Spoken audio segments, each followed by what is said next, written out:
Cynthia, you're obviously upset. Why don't you come to my office and we can Oh, talk you'd about like me to come to your office, wouldn't you? Because you could lock the door and I couldn't escape, and then you could attack me. You could rip off my clothes and put your filthy hands all over me. Oh, no, I know what you do in your office, Dr. Katz. And believe me, I'd rather die first than let you rape me again. Do you hear me? I'd rather die first. Si, can I help you? No, thanks, no, it's all right. Cynthia will be calming down. Oh, no, I won't, because I want them all to know what you're really like, Doctor. Cynthia, why don't you come to my office? Don't touch me. Haven't you done enough to me already? I'm your friend. My you do friend! Know that, don't you? Yes, I'm your friend. Now come with me. You stay away from me! You rapist! You monster! I hope you burn in hell! Si, I can call and have her stop. No. Let her go, Dad. Sorry. She won't harm anyone. Just let her go. Listen, everyone, I want to apologize for what just Oh, besides, listen, that's not necessary. Obviously, the woman is deranged. Deranged? Oh, I'm not so sure of that. Well, sorry, I heard the whole thing. Yeah. Oh, I know, Jessie. I mean, for the record, Cynthia Elliott is psychotic, but she is very much aware of everything she says and does. Look, again, let me apologize for your being subjected to all of that. Well, Si, it goes with your territory. We all know that. If she comes back and you need help, just call. No, thanks, Abbott. She won't be back. At least not for a while. She's emotionally drained right now. It's all part of her pattern. Thank you.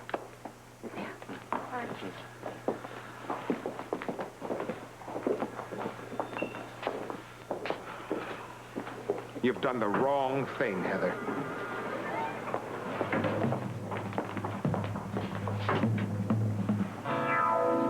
Interpreting this computer printout, Mr. Quartermaine, I believe the ship is the SS Serendipity. I feel safe in stating that. Well, I'm glad to know that you feel safe, my boy. Now, will you get to the point? Well, the ship is of Danish registry, sir. Look, I don't care about its parentage. Can we reach Alan on it or not? Well, I'm sure we can, sir. It's been my experience that marine operators are most resourceful. Well, what's all this got to do with it? Well, this printout can't pinpoint the present location of the ship, sir, so I've asked the marine operator to locate it. Oh. 9 minutes, better than I anticipated. What? Well, the operator estimated she'd get back to us in 10 minutes, and she's completed the task in 9, so at least I'd Will you assume... please answer the damn phone? Yes, sir. ELQ, Mr. Quartermaine's office. Yes, operator, and may I congratulate you on your alacrity. Look, will you get to the point? Yes, I understand. She's reached the SS Serendipity at sea, sir. The purser is checking to find your son's stateroom. Oh, well, good. Now, if he wants to know who is calling, just say it's his father and it's urgent. All your calls are urgent, Mr. Quartermaine. I make a practice of stating that. Oh, yes, operator? I see. Yes, I see. I see. Look, will you stop seeing and get Alan? I see, very well. Thank you very much for your trouble. Well? Sir, there is no Dr. Alan Quartermaine on board. Randall, that's impossible. Well, I believe the purser would know, sir. One of his functions is the assignment of staterooms, and naturally, if there were... Will you please stop that prattling? I have it. Well, I'm relieved, Mr. Quartermaine. You have what, sir? Well, the explanation, of course. Alan didn't use his own name. Well, does that seem likely, sir? It's been my experience that doctors are on call, and they're assiduous in making sure they can be reached. Listen, this doctor certainly wouldn't be on call in the middle of the ocean, for heaven's sake. Now, think for a moment. Well, I want my wits about Damn me, it, sir. man. I'm trying to tell you what happened. Now, look. You have a wife. You have a mistress. You're on the SS... the SS Serendipity. Yeah, you're on the SS Serendipity with your mistress.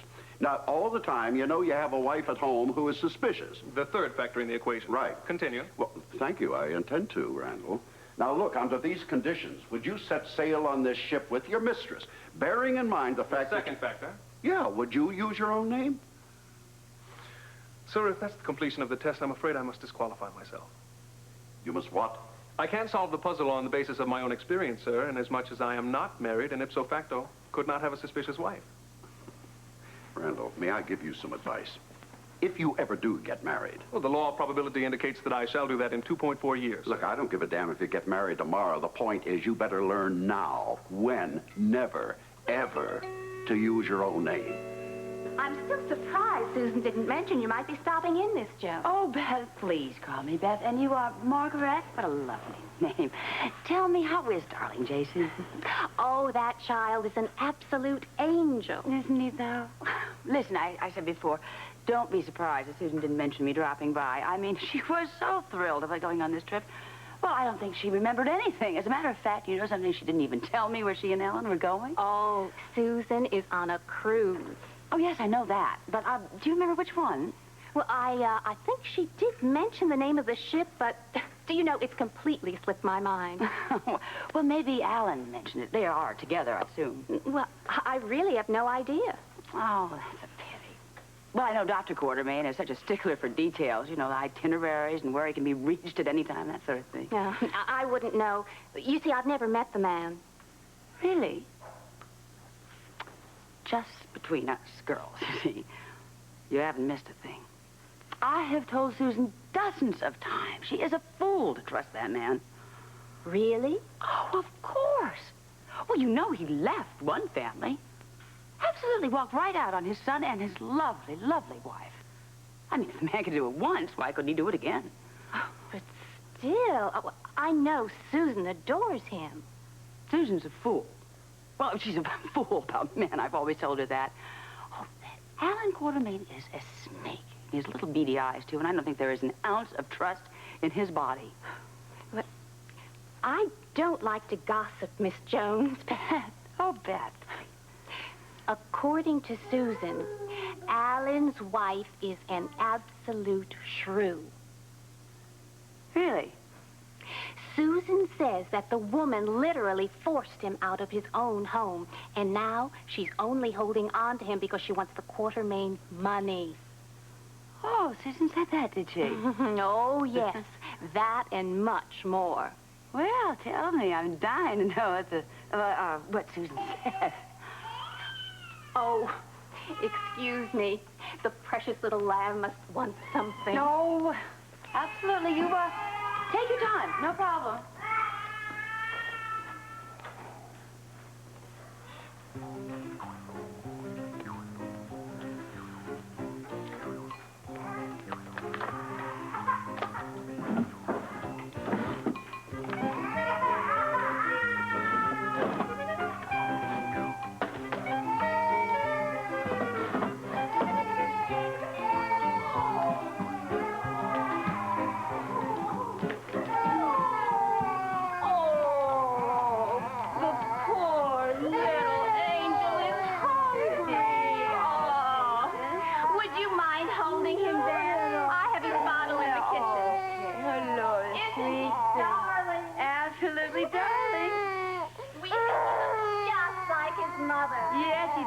Doesn't he? Has a temperament and pretty little eyes, just like his father, though. I hope you don't mind, but I'd better feed him upstairs. Oh, absolutely. He sometimes needs to be burped. Yes, so does his mother. Listen, don't you worry about a thing. I can just see myself out. You sure it's no trouble? No trouble at all. And it was so nice chatting with you, and Susan asked me to drop by to see if everything was fine, and obviously it is.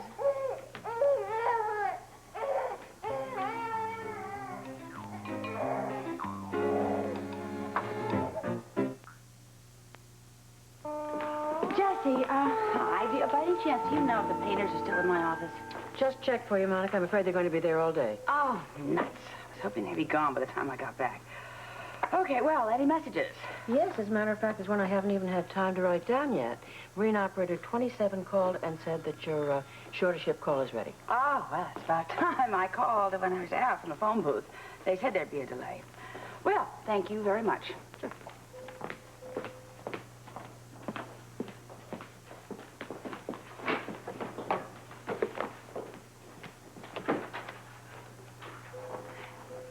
Yes, operator. I was told to contact Marine Operator number 27. Thank you. Hello.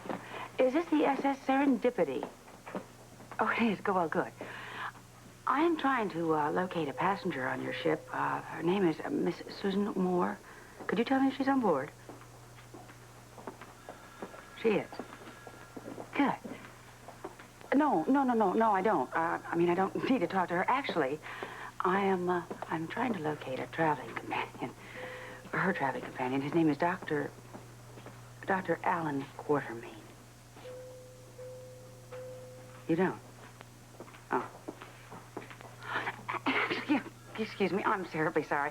I was looking at the wrong name. I'm really trying to locate a Dr. Donald Rafelman. Yes. He is. Oh, yes, I do want to speak to him. Oh, no, I'll be happy to wait. When you have him paged, would you tell him it's a medical emergency? Oh, yes, certainly. I'll hold on.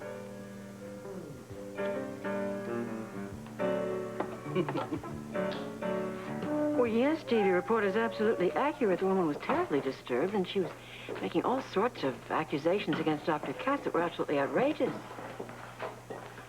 No, she didn't give me a name. She just simply said a former patient, although I did hear Dr. Katz call her Cynthia. No. Well, he tried, but she just got worse. Oh, yes, believe me, I'll call you immediately if she comes back. You're welcome. Hi, Jessie. Was that Dr. Hardy? Yes, he called to ask about the disturbance, that woman who was so out of control over Dr. Katz. It was incredible, wasn't it? I was in my office during most of it, of course, but I came out at the tail end. Well, the way she was shouting, I think half the hospital heard her. Perhaps you're right. Oh, Jessie, would you check me out? I'm going to be over at the Floating Rib. We're taking Ann out for a goodbye lunch. Oh, good. I think she can use some cheering up. Did everyone hear about that incident that occurred with Dr. Katz's former patient? Yes, Noah and I were here when it happened. Must have been incredible. Well, if I may make a suggestion, Heather, I think the less said about the incident, the better.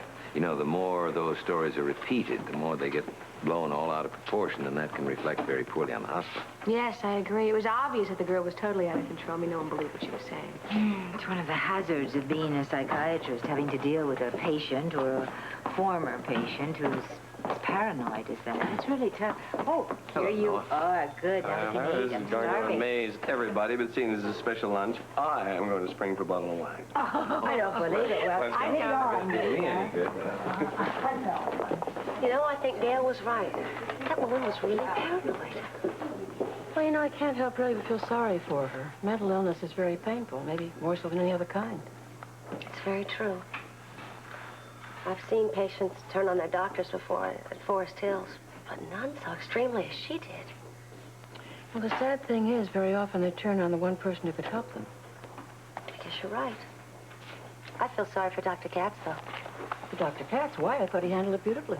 Yes, of course he did. He's very professional, but... Well, when the story gets told and gossiped around the hospital, like Mr. Baldwin said, people will exaggerate it. It could ruin Cy Katz's reputation. Well, I wouldn't worry too much about his reputation. However, we might worry about ours if we stand here gossiping much longer.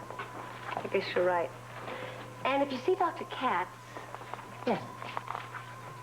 Tell him how sorry I am. I think it's just horrible what he had to experience. I mean, after all, he's such a fine man. He's been such a wonderful help to me.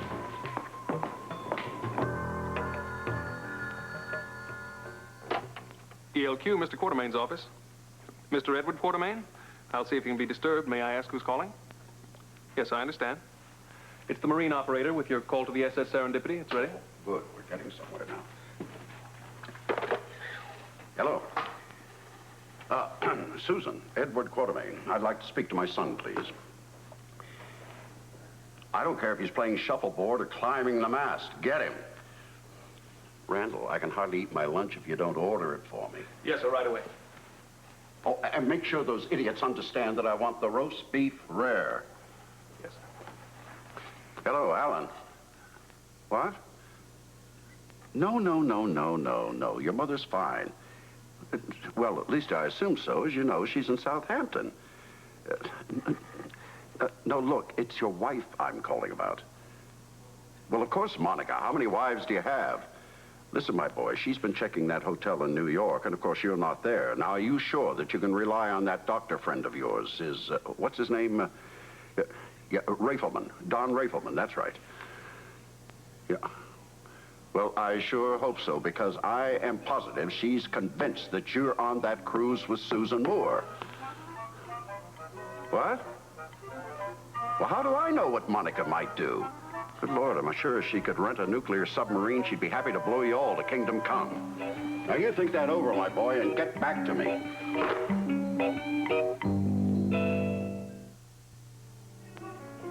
This has been Wonderful. I am going to miss having lunch with my favorite friends. Oh, well, it's only going to be for a month. The time will just fly by. I don't know. It might be a little longer than that. Jeremy and I have been talking about staying the whole summer at my aunt's house. Oh. Jeremy like it there, does he? Yeah. Yeah, he Well, does. he's old enough to stay there by himself. You could leave him and come back. That's possible, David. You know, I hadn't realized how exhausted I was until after the hearing. I think I'm going to look forward to a long rest. And a well-deserved one, I must say. Listen, I've got to take a deposition at 2 o'clock, so excuse me. Are you coming, honey? Sure. Oh, yes, darling. I have a consultation with the patient. Listen now, you keep in touch. I promise? shall. Yes. Because we are really going to miss you. I'll write a postcard every morning. Okay. You take care of yourself, huh? I will. Bye, Noah. See you later. Bye-bye, Lee. Silly.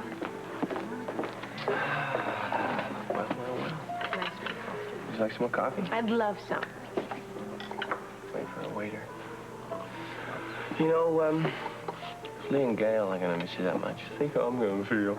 Oh, no, will you stop it? I'm going to miss you, too. You know, I was thinking, if you had some time off, you might just drive up and say hello. Well, you can count on that. Good. What's wrong? Nothing? Why are you staring at me like that? Because you are one hell of a girl, you know that? Oh, Will there be anything from the bar before luncheon? Monica? No, nothing for me, thank you. I'll have patients this afternoon. No, thank you. Enjoy your luncheon. Oh, thank you. We will. So you are just bursting to tell me something. Absolutely. I'm so glad you were in the office when I called. I did it, Scotty. I did it. What'd you do? I went over to Susan's cottage. Talked to the woman who's taking care of Brad. I pretended I was an old friend.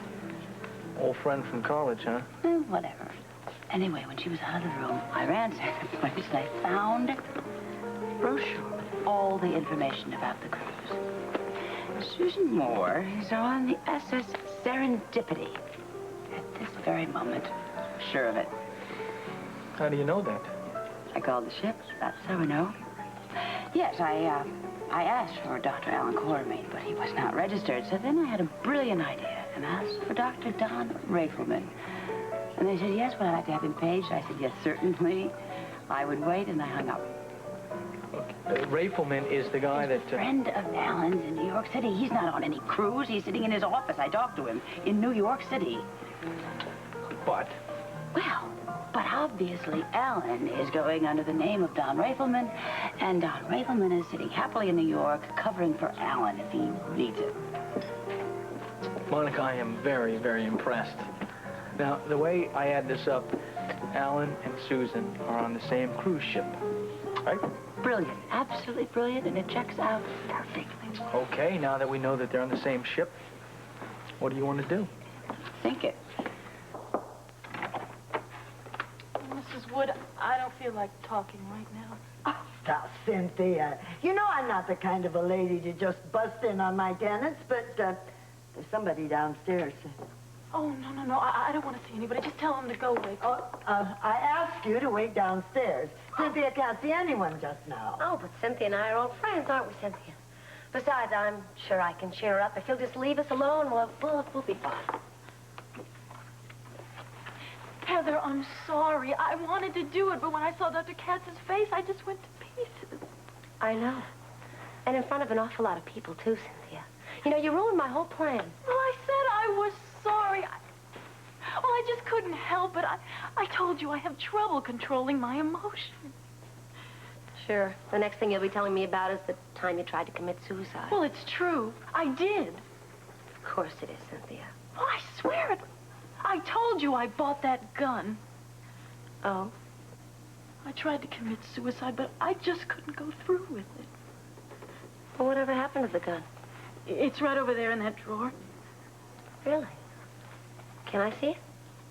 Well, sure. Sure. Be careful. I guess you really did consider suicide, didn't you? I mean, you went so far as to buy a gun and everything. I thought about it a lot. Well, I'm awfully glad you didn't use it, Cynthia. I mean, that would have been awful. I couldn't. Guns scare me. You know, some people are like guns. Like Dr. Katz, for instance. Dr. Katz is like a gun? Sure. He's kind of dangerous. You never know what he'll do next. Just holding this gun makes me think of dear old Cy Katz.